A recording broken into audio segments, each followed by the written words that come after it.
Hello hello hello everyone. फिर हम लोग आ गए हैं अपने केस स्टडीज के साथ 50 डे चैलेंज के साथ। धीरे धीरे धीरे कैसे ये 8 दिन बीत गए केस स्टडीज बनाते हुए, मुझे तो बिल्कुल पता नहीं चला। ये मेरे लिए बिल्कुल एफर्टलेस है, बिकॉज मैं आप लोग के लिए जितना मेहनत करता हूँ, मेरा डेडिकेशन, मेरा मोटिवेशन, मेरा पावर उतना ज़्यादा बढ़ता है। ठीक है, आई होप आप लोग बहुत इंजॉय करते हुए सारे केस स्टडीज़ को पढ़ रहे हो और आप सारे के सारे नए नए कंसेप्ट आपको मिल रहे हैं। कुछ और कंसेप्ट मॉडिफाइड फॉर्म में है, तो आपको सब पढ़ के बहुत अच्छे से समझ में भी आ रहा होगा, एक प्रॉपर एक्सप्लेनेशंस भी मिल रहा होगा आपको आंसर्स का। इसके अलावा अगर आपको कोई आंसर्स में डाउट हो तो भैया डेफिनेटली आप मेरे को पूछ सकते हो, व्हाट्सएप कर सकते हो। अपने क्वेरीज को जितना मुझ तक पहुंचाओगे उतना जल्दी उनका रिजोल्यूशन मिलेगा, आपका डाउट उतना जल्दी सॉल्व होगा। ये वीडियोस अगर अच्छा लग रहा है तो पहले यार मेरे चैनल को सब्सक्राइब कर देना, शेयर कर देना दोस्तों के साथ, ताकि सबका भला हो। चलो स्टार्ट करते हैं। आज हमारा case study number 9 on contract act. हमारा 6 अगस्त तक का कॉन्ट्रैक्ट एक्ट का टारगेट लिया हुआ है, तो अपने 6 अगस्त तक कॉन्ट्रैक्ट एक्ट को पूरा करेंगे। उसके बाद हमारा शेड्यूल कॉन्ट्रैक्ट एक्ट से हटके दूसरे चैप्टर्स पे चला जाएगा। ठीक है, चलो लेट्स स्टार्ट। पहला केस स्टडी आज का, मिस्टर संजय कोठारी। एक संजय कोठारी करके है, he was a big businessman. Mister Sanjay Kothari was a big businessman having two sons and one married daughter. तो मिस्टर संजय कोठारी एक बड़ा बिजनेसमैन था, having 2 sons and 1 married daughter. उसके 2 बच्चे थे और एक बेटी थी शादीशुदा। He decided to gift his house to his daughter. उसने सोचा वो जो अपना घर है वो अपनी बेटी को दे देगा।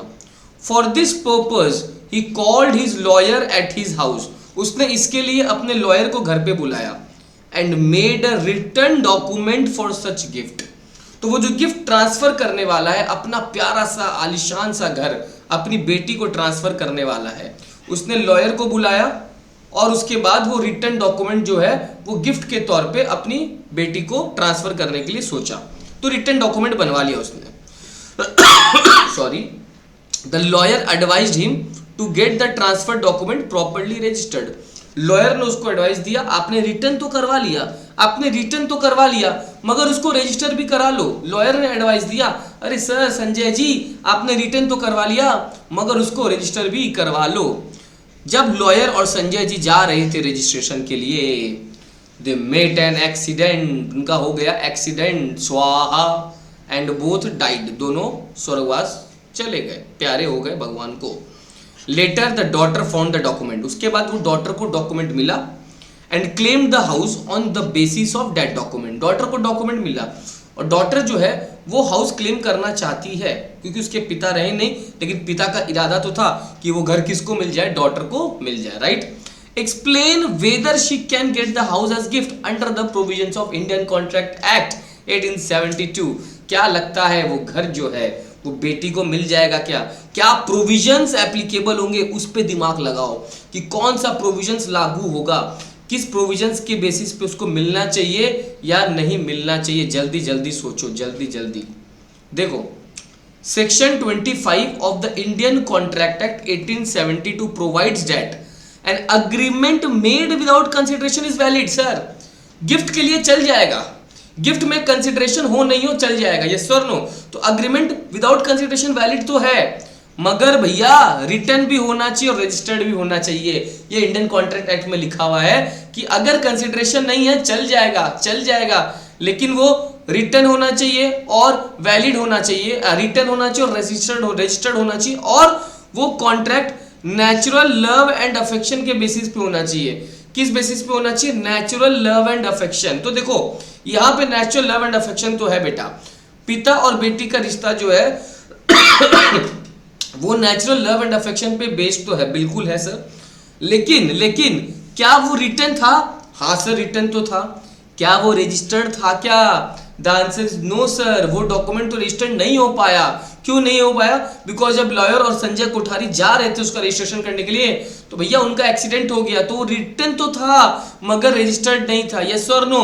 तो सर पहला जो प्रोविजन है वो समझा चुका है कि agreement without consideration is valid if it is made on account of natural love and affection. But it should be written as well as registered. Written भी होना चाहिए और रजिस्टर्ड भी होना चाहिए, और हिंदी वाला और इंग्लिश वाला और नहीं कि रिटन या रजिस्टर्ड, नहीं, written and registered, written and registered, right. तो in the instant case transfer of house made by Sanjay Kothari, वो नेचुरल लव एंड अफेक्शन पे बेस्ड है और बिटवीन द पार्टीज बेस्ड है, standing in near relation to each other, सब कुछ है, सब कुछ है, रिटर्न भी है, रिटर्न भी है, मगर रजिस्टर्ड नहीं है सर, रजिस्टर्ड नहीं है। Hence in this case transfer enforceable नहीं हो पाएगा सर, यानी डॉटर क्लेम नहीं कर पाएगी। काश मेरे पिताजी रजिस्टर कर दिए होते, ऐसा डॉटर सोच रही होगी, मगर उसके पिताजी थोड़ा जल्दी चल बसे तो डॉटर उस हाउस को क्लेम नहीं कर पाएगी।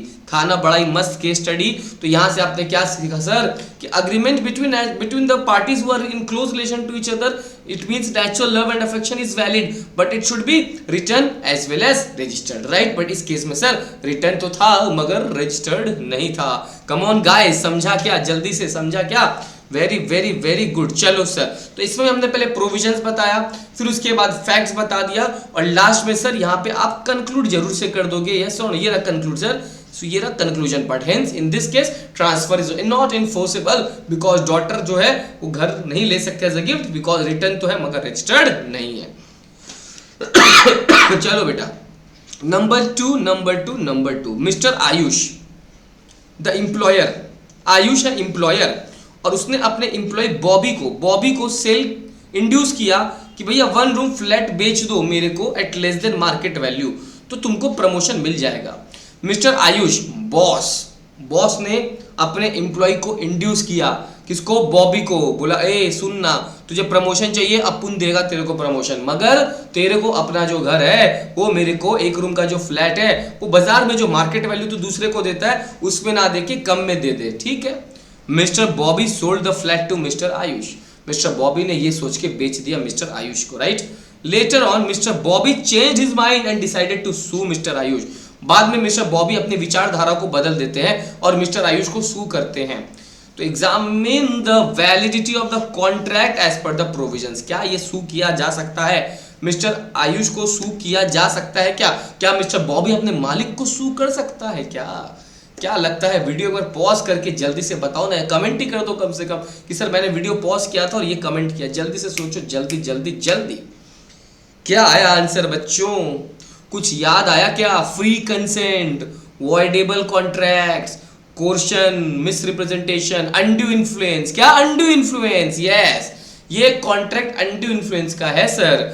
अनड्यू इन्फ्लुएंस मतलब जब एक पार्टी ऊपर के पोजीशन में होता है और दूसरा पार्टी थोड़ा इंफीरियर पोजीशन में होता है, और जो सुपीरियर पोजीशन में है वो अपने पोजीशन का बेटा मिसयूज करता है। क्या करता है? मिसयूज, और डोमिनेट करता है जो उसके नीचे वाले पोजीशन में है, जैसे doctor patient, teacher student, employer employ, yes और नो। तो ये लोग जो है अगर इंड्यूस करते हैं, अनड्यू इन्फ्लुएंस अप्लाई करते हैं दूसरे पार्टी पे अपने पोजीशन का गलत यूज करके, वो सारे कॉन्ट्रैक्ट वॉइडेबल है। और वॉइडेबल है मतलब जिस पे अप्लाई किया गया है वो चाहे तो इनको वैलिड भी रख सकता है या वॉइड भी कर सकता है आगे जाके। Isn't it? Very good sir. आओ पढ़ लिया जाए एक बार फटाफट। देखो section 16 of Indian Contract Act, एक कॉन्ट्रैक्ट को इंड्यूस्ड बाय अनड्यू इन्फ्लुएंस कब बोलेंगे? जब relations between the parties are such that one of the party is in a position to dominate the will of the other. एक party दूसरे पार्टी के position को डोमिनेट कर सकता है, विल को डोमिनेट कर सकता है, और अपने उस पोजीशन का यूज करता है ताकि अनफेयर एडवांटेज ले सके। अनफेयर एडवांटेज, यहाँ पे मालिक आयुष अनफेयर एडवांटेज ले रहा है बॉबी की प्रॉपर्टी पे, इजंट इट? तो जब कंसेंट यार अनड्यू इन्फ्लुएंस से रिलेटेड होता है तब भैया कॉन्ट्रैक्ट वॉइडेबल होता है। किसके पार्ट पे?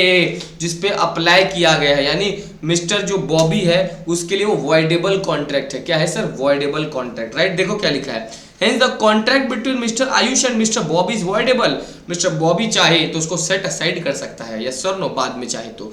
Adoption of mister Bobby, not mister Ayush, mister Bobby, क्योंकि जिसपे अप्लाई किया गया था उस पर डिपेंड करता है। अगर मिस्टर बॉबी कुछ नहीं रहा, वो कॉन्ट्रैक्ट को वैलिड कर दिया। मिस्टर बॉबी अगर आगे जाके कोर्ट में जाके सू करता है तो उसको वॉइड कर दिया, मतलब सू कर सकता है, राइट। तो thus mister Bobby can sue mister Ayush, right. तो इस तरह से हमने आज किया अपना दोनों केस स्टडी खत्म। बहुत ही इजी केस स्टडीज था, थोड़ा सा आपको दिमाग को यूज करना पड़ेगा कि कौन सा प्रोविजन बेटा कब एप्लीकेबल होने वाला है। एग्जाम के समय आपके दिमाग में उस समय वो चीज घुसना चाहिए कि हाँ इस समय ये प्रोविजंस लागू है, अदरवाइज क्या होगा ना, आप कितना भी कंसिस्टेंट पढ़ो वो नहीं होगा, राइट। तो आपका अपना प्रेजेंस ऑफ माइंड एग्जाम के दिन तक चलाना पड़ेगा, यस और नो। एग्जाम्स अच्छे से चला गया उसके बाद तक टेम्पररी चीज़ों को भूल सकते हो, बट एग्जाम्स तक जितना मेहनत करना है कर लो। दोस्त क्या कर रहे हैं और लोग क्या कर रहे हैं उससे फर्क नहीं पड़ना चाहिए आपके लाइफ में, यस और नो। दोस्त पास हो, दोस्त फेल हो, बाकी लोग क्या कर रहे हैं हार्डली मैटर्स। आपको सिर्फ और सिर्फ अपना गोल पे फोकस करना चाहिए, अपने टारगेट को अचीव करो। थोड़ा पढ़ाई का ड्यूरेशन और बढ़ा दो जितना पढ़ रहे हो। अगर आपको लग रहा है प्रेशर, बहुत जन अभी प्रेशर में, राइट, कि सर कैसे सिलेबस कंप्लीट होगा, अभी भी कुछ नहीं बिगड़ा है, राइट। मेहनत करो, जहाँ 8 घंटा पढ़ते तो उसको 12 घंटा 13 घंटा में कन्वर्ट करो, देखो डेज अपने आप बढ़ जाएगा, राइट। तो पढ़ाई जो है उसको कैसे कम बेसी करना है, कैसे मैनिपुलेट करना है, वो आपके हाथ में, इजंट इट। बट अगर मैं बोल रहा हूँ अगर आप अच्छे से पढ़ोगे ना, यू कैन ईजिली सिक्योर 60-65% आराम से। 240-250 is not a big deal in CA foundation. थोड़ा मेहनत का डेफिनेटली ज़रूरत है, राइट। तो इसलिए बोल रहा हूँ अच्छे से पढ़ो, थोड़ा दिन ज़्यादा पढ़ लो यार, कुछ नहीं होगा। जब रिजल्ट आएगा सबसे ज़्यादा खुशी सिर्फ और सिर्फ आपको मिलेगा, आपके पेरेंट्स को मिलेगा, इजंट इट। तो अच्छा से मेहनत करो यार, हम लोग तो है आपके लिए। और अगर कोई डाउट हो, कोई सपोर्ट चाहिए मेरे एंड से, वी आर ऑलवेज देयर, ठीक है। अच्छा सा मेहनत करो, ठीक है। With this I am taking leave. अच्छे से पढ़ो, रिलैक्स रह के पढ़ो माइंड को, ठीक है। कोई और हेल्प चाहिए तो definitely feel free to contact me on WhatsApp, ठीक है। मेरे को टेक्स्ट करो, कॉल कर सकते हो रात को 9:30 के बाद, ठीक है। चलो good night, bye bye, take care, good night, see या।